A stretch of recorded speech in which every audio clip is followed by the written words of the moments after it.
Buya ko yung sangit sayang lah ke burung beo ko mak.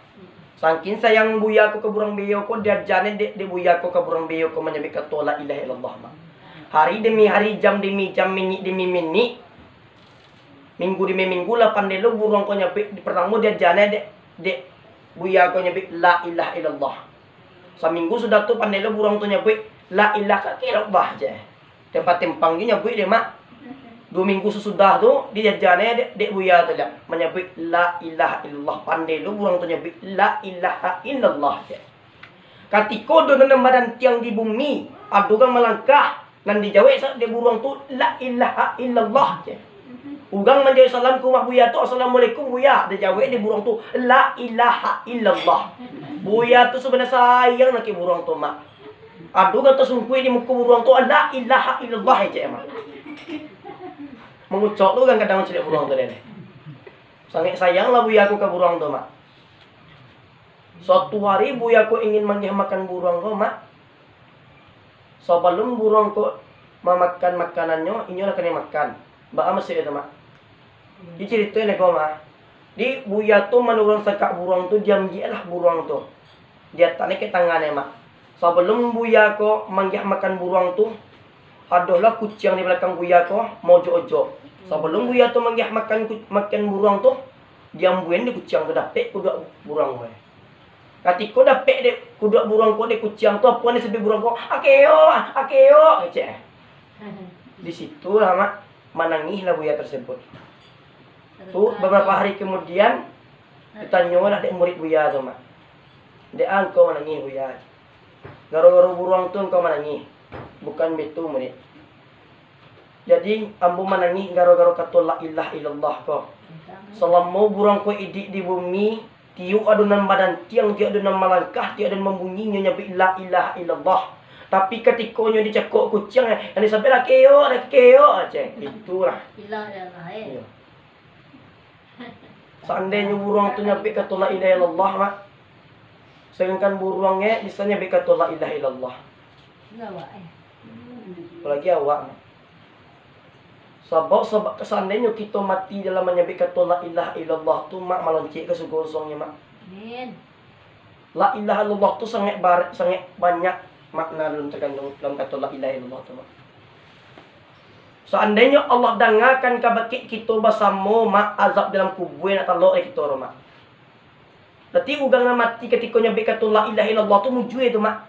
Sebab di dalam kubur ko nak taluk durang mak. Di dalam surah Sajadah Allah jelaskan, Rabbana absorna wa sami'na farji'na na'mal solihan inna mukinun. Ya Allah lah kami jalin taluk dah ya Allah keceknya. Padu kejam dalam kubur tu mak azab tu mak. Dalam kubur tu sangatlah kejam azab mak. Katiko nak dapat dijawab anak ke dijawab mak lah kena lambui tu dia malaikat. Lambui dia malaikat mak. Berarti kalau seandainya ada orang ketikanya matinya berkata la ilaha illallah sungguh mujui lah orang tu mak. InsyaAllah nyata tercampak ke dalam surga mak. Kau tiang yakin ni. Ni kini kau mengaji keyakinan. Kalau seandainya awak yakin, Allah insyaAllah. Jadi selagi awak masih dididikkan di dunia kau oleh Allah mak. Kalau dengan suatu pertanyaan, kenapa Allah masih menghidupkan kita pada saat sekarang mak? Itu berarti Allah masih mengizinkan kepada kita nama semua untuk tobatan nasuha. Nak tobat sembaladur mak. Sebelum matahari terbit dari turunan matinya mak, itu masih diterima oleh Allah amal ibadah. Tapi sesudah terbitnya matahari daripada matinya, disitulah Allah tak bisa menerima amal ibadah seseorang tu mak. Jadi selagi orang masih hidup di dunia ko mak, banyak-banyaklah beramal ibadah mak. Tikok mati nak donangkan kita bawa dia mak. Seandainya amak ingin mendapatkan supaya amak tidak dapat azab kubur mak. Katiko itu amak nio, katiko amak ingin diazab oleh kubur mak. Oh tapi ada orang mendoaan tiup malam. Ada orang mengiriman tiup surat Yasin mak. Karena surat Yasin ko makna sangatlah besar mak. Dalam hadis Nabi mengatakan man qira'atil suratul Yasin lailatul jum'ati asbah maghfiralah. Orang membaca surat Yasin pada malam Jumat, maka besok paginya akan diampunkan oleh Allah. Pada tu mak, surat Yasin ko sangatlah gadang maknanya mak. Ketika awak ingin disantet ugang baca di muka orang santet tu ke mak. Membaliak lemah ilmu gang selesai. Ketika awak ingin baca surat Yasin tu Allah telah menyukar ruah ke batang tubuh kita. Di situlah kita bertimbang janji kepada Allah. Apa janji kita? Maikui surah mantian tagah maikui Rasul menyembah Allah. Telah berbagai macam nikmat yang Allah berikan kepada kita bersama mak. Apa nikmat yang paling gadang yang Allah kepada awak mak, yang tak bisa dibali, tak bisa ditukar je tahta, tak bisa diimbang je pangkek. Yakni nikmat duit dan nikmat iman. Seandainya Allah tak manggahkan salah satu nikmat tu kepada awak, tentu nak bisalah kita melangkahkan kaki ke rumah yang kita cintai kau, ya tak? Salawat beriringkan salam, tak lupa pula kita hadiahkan kepada pucuk pimpinan umat Islam sedunia yang bergelarkan Al-Amin, yang bertitilkan Habibullah, parit panji kota Mekah wal Madinah, intan berlian di dalam surga, yakninya Habibullah Mustafa Muhammad sallallahu alaihi wasallam.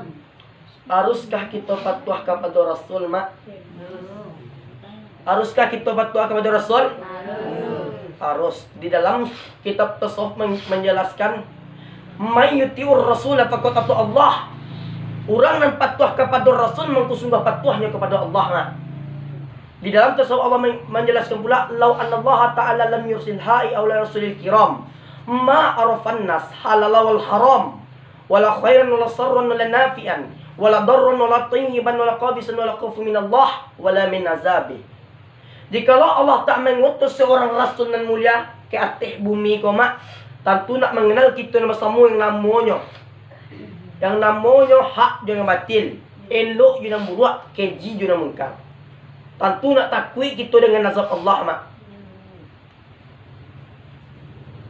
Seandainya Allah tak mengutus seorang rasul yang mulia ke atas bumi ko mak, nak takut kita dengan azab Allah, mungkin kita buat maksiatnya di dunia banyak mak. Ya tak? Oleh kerana itu, marilah kita bersyukur kepada Allah mak dengan mengucapkan kalimat tahmid alhamdulillahirabbil alamin.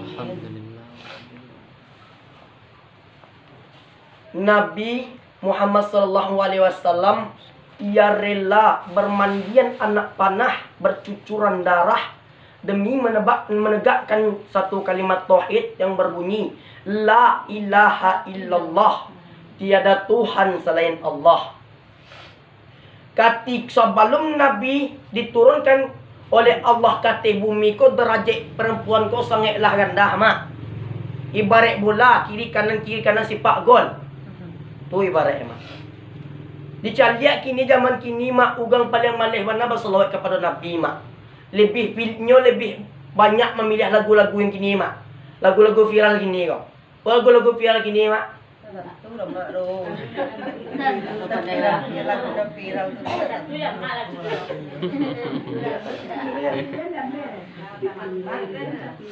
Di anak-anak kini kok lebih mementingkan lagu daripada selawat. Seandainya kita tahu inti daripada selawat tu mak, seandainya kita selawat ke baki Nabi satu kali, maka Allah akan meninggikan derajat dosa 10 dan menghilangkan dosa 10. Sekali selawatnya tu, sekali tu. Kau 1000 kali, 10 kali 1000 berapa mak?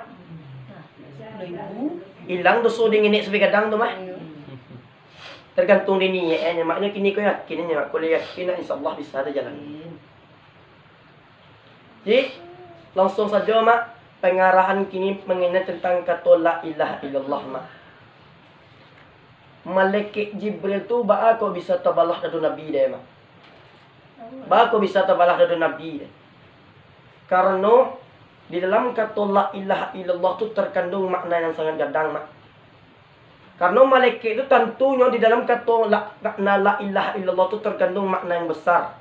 La kalimat syariat, illaha kalimat tarikat, illa kalimat hakikat, Allah kalimat marifat. Tu makai bisa tabalah dan nabi deh. Awak le bisa tabalah dan dugang dok kata itu mak. Jangan kada dugang di tes kita pisang lah tes. Baca la ilaha illallah tab. Kalau nak tabuk tak pisang mati tangan betah lah. Nyo kini tiangnya yakin ya mak, yakin kan nabi la ilaha illallah tab tabuk tak pisang. Ba kok tiang yakin tu mak karena kaji orang tua-tua dulu ampeknya mak. Alif ba ta ya. Alif lurus ba bana ta tagok ya yakin. Itu kaji orang dulunya mak. Dicariak kini ko mak yakin tu nan hilang di orang kini mak. Yakin tu mana nan hilang kini ko. Ba acara itu mak. Nu kaji orang dulu tu ampek tu nya mak. Kaji orang tua dulu tu alif ba ta ya tu. Lurus bana tagok sampai yakin. Kini ko yakin tu nan hilang.